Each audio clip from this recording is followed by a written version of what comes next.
Hello everyone, আসসালামু আলাইকুম। Welcome সবাইকে আরাফাত মম পেজে। সবাই কেমন আছেন? আশা করি সবাই অনেক ভালো আছেন। অনেক দিন পরে চলে আসলাম আপনাদের সাথে একটা লং ভিডিও নিয়ে। আজকে আমি আপনাদের সাথে শেয়ার করব উইংস। যে উইংসগুলো ছিল আমার বাসায় সেগুলি আজকে আমি রান্না করব। আর এই উইংসগুলো কিন্তু অনেক বেশি মজা লাগে। ঠিক আছে, কে কে খেতে পছন্দ করেন অবশ্যই কমেন্টস করে জানাবেন। তো ফার্স্টেই আমি উইংসগুলো ভালো করে কেটে কুটে পরিষ্কার করে নিয়েছি। আর অন্য পাশে আমি মশলাটা ভালো করে কষাইতেছি।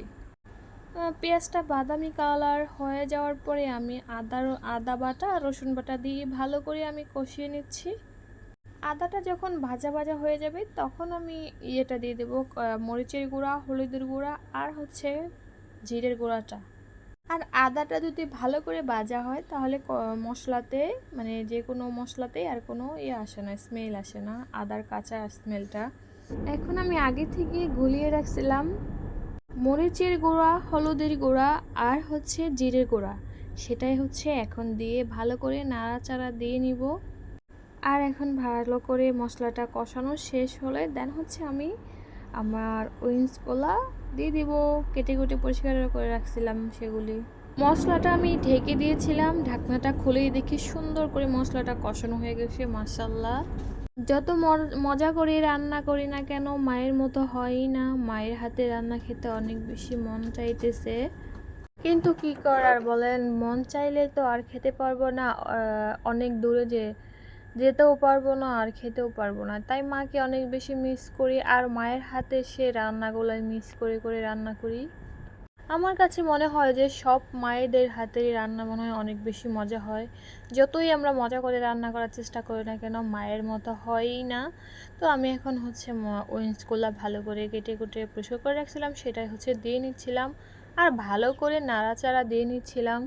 আমি উইংসগুলো একটু ভালো করে কষাবো, কেননা আমি এক্সট্রা করে আগে ভালো করে ফ্রাই করে নিয়ে নিই, তাই আমি একটু ভালো করে কষাবো। তো এখন আমি একটু ঢাকনা দিয়ে ঢেকে দেবো, আর কিছুক্ষণ পর ঢাকনাটা খুলে আবার একটু নাড়াচাড়া দিয়ে নেব যেন নিচে না লেগে যায়। তো আপনারাও কি আমার মতো উইংস রান্না করে খান? আর কে কে খেতে পছন্দ করেন অবশ্যই কমেন্টস করে জানাবেন। আমি তো অনেক বেশি পছন্দ করি। আমার বাসায় একটা ব্যাপার কি জানেন, এক একজনে এক এক ধরনের খাবার পছন্দ করে। ছেলের পছন্দ লেগ পিস, আমার পছন্দ উইংস, আর আমার বরের পছন্দ বিফ। এক একজনের এক এক কিছু পছন্দ, তাই আর কি বলবো, সবসময় আলাদা আলাদাই রান্না করা হয় যার যার পছন্দ মতোই।